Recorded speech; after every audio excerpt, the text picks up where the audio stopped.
Batman and Robin did completely ruin the whole live action versions of Batman for years to come. But it wasn't until a director who directed Memento and Insomnia, Christopher Nolan, decided to, you know, recapture Batman, you know, change Batman forever. So what he decided to do was, you know, take Batman in a completely different direction, but also reboot the franchise. Because, let's be honest, we actually needed this, and we were desperate for something good. We were desperate for a good Batman film, and we absolutely got it with Batman Begins. This is not only one of the best comic book films ever, but also one of the best origin stories ever. I mean, yeah, the first maybe 40 so minutes of Batman Begins is really like it could be any other film, but it needed this. It needed to tell Batman how Bruce Wayne decided to become Batman and how he come across it. And let's, you know, give our applause to Christian Bale, who pulled it off as not only as Bruce Wayne but as Batman. I mean, you needed an actor that can portray both roles, and this guy literally did it. He was amazing. Also, a big round of applause for Gary Oldman for Commissioner Gordon. You know, the problem was with a lot with Tim Burton and Joel Schumacher was they put Gordon in the film but just didn't give him enough to do. He was just there. But Gordon was a big point in the whole film, and you can honestly tell that he has a slight sort of history with Bruce Wayne, and that is what I really loved about it.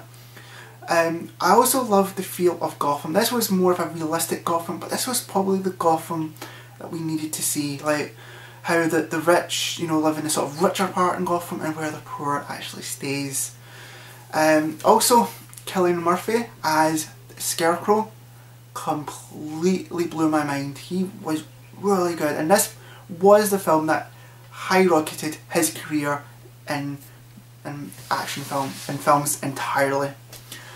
But one actor that probably needed this more, you know, was Liam Neeson. Now you're probably thinking, but he did that Star Wars film, you know, The Phantom Menace. Yeah, he did do that, but a lot of people don't really like that film, and they like to sort of forget about that film. So he needed something else to see the Liam Neeson that we see today. And he killed it as Ra's al Ghul, not Ra's al Ghul, Ra's al Ghul. So yeah, he killed it, and I absolutely love this film. But at the end of Batman Begins, we get a little sneak peek into the next Batman film, which would be The Dark Knight. Now, a little known fact that this is the first Batman film that doesn't have Batman as the title. So obviously we're off to a good start if we're really truly seeing Nolan's vision of Batman. And what was quite interesting was, now in Tim Burton's sort of first Batman film, is we got the origin of the Joker.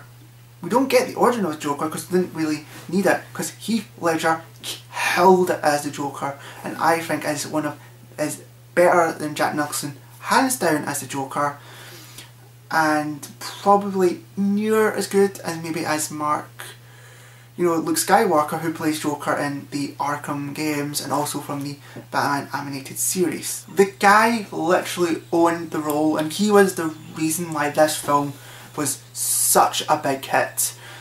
Yes, it was very unfortunate that he did die, before the film could be released, and probably that's why the film probably got pushed back because of it. But and he was also probably the reason why, the Batman Rises isn't the vision that Nolan wanted the Rises to be. I'd like to know what Nolan really wanted Batman Rises or Dark Knight Rises to be. But yeah, this was the film that literally that is considered the godfather of comic book films. Like, it is one of the best comic book films, period. Michael Keaton has a much more role in Batman Begins. Yes, he's Alfred, still good as Alfred, and he serves a more bigger purpose, and you kind of see, like, at the end of him what he decides to do to sort of protect sort of Bruce Wayne from maybe the truth of it. But we also got a recast for a character in Batman Begins. This was like Rachel Dawes, who was played in Batman Begins by, you know, Katie Holmes, is played by Maggie Gyllenhaal, and yes, I actually really liked her in this film. This was the first time I kind of recognised this actor, but to be honest though, this film was just like hands down good, because it, you know, saved the reputation of one character in particular, and that was Harvey Dent, played by Aaron Eckhart, and this guy held it. I mean, let's be honest though, I think he literally was probably not as better as Heath Ledger, but equally as good. And the way that you see Two-Face in this film is just like, oh, amazing. And Christian Bale again does a fantastic job as Bruce Wayne and Batman, and this is when you kind of see how maybe bad his sort of Batman voice becomes, but I have not got a big deal about that. I prefer it that way. I think it's interesting because you kind of see why he puts on the voice when he's not even wearing the Batman costume. Well, that is now the end of the video. I am now looking more forward to seeing The Dark Knight Rises, and if you want to sort of get my thoughts, I recommend Batman Begins, Dark Knight, Batman, and possibly maybe Batman Forever. But other than that, I just can't wait for The Dark Knight Rises to come out.